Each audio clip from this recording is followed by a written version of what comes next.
You know what I'm really excited about for when I have kids? That for the first time in my life when somebody asks me what I've been doing, I can say, "Oh, I've been doing your mum," and actually be entirely right.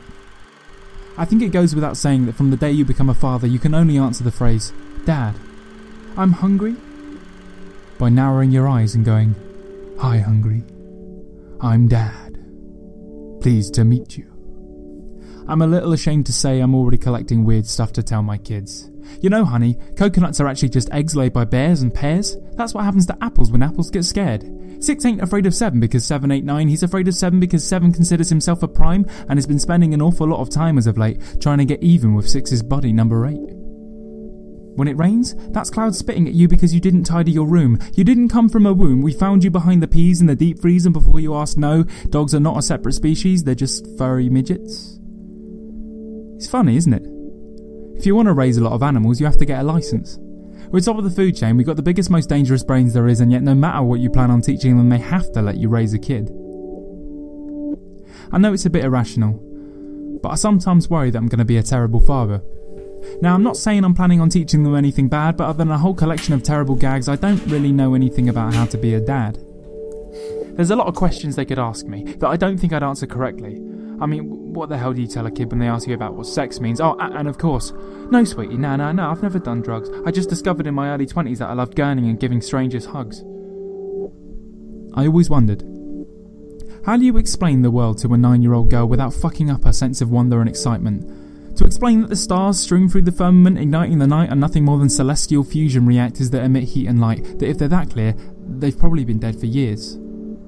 The majestic dinosaurs that used to roam the land now only exist as fossils, crystallized memories in sand. The megalodons and mastodons from the land before time now run only through Shell oil pipelines. But as sad as that is, it's actually really cool. Because Daddy's burning liquid dinosaur fuel in order to drop you off at school. The other kids will be cruel. And though you should never be steered by pressure from your peers, in reality it's frankly so much easier to be pressured and steered by your peers than to not have peers. That though you're wise beyond your years, you're too young to feel the kind of fears you fear. That though it ain't your fault the thoughts you're thinking in your brain, remember the sky isn't falling. That's just a little bit of rain. Funny thing about being a human being, even just standing on your own 2 feet is a feat that most animals will never complete. The very fact you got out of bed today makes you better than 99.99% of animals on the planet right now. So even if you can't manage much more than that, that's absolutely fine. You're miles ahead of any deer, snake or lion, so... well, lions can go fuck themselves. I always wondered, how do you explain to a 16-year-old girl that their specific collection of genetic imperfections are what makes them perfect? That we, as organisms, are expressible as nothing more than one-dimensional strings of genetic material, consciousness derived from codons, different combinations of GCAT and GCAU that me and your mother mixed together in order to create you, and...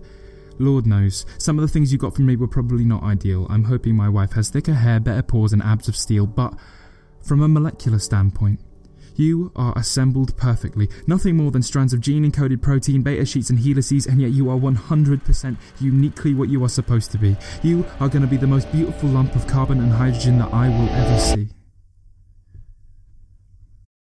Now I admit, like many a scientist, I have a tendency to deal in facts rather than feelings, but I am fully aware of the fact that none of those facts will stop you feeling like you hate yourself.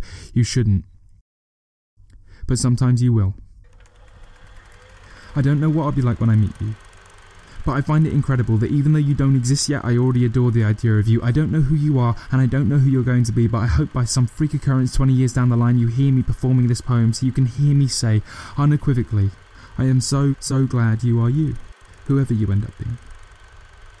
And I'm hoping you'll feel that you can come to me, and if I can make things better, I promise you as hard as I can I will try, and when through tears I hear you sigh, Dad, I'm not okay. If everything goes to plan, I'll be there to say, hi, not okay, I'm Dad. Do you want to talk about it?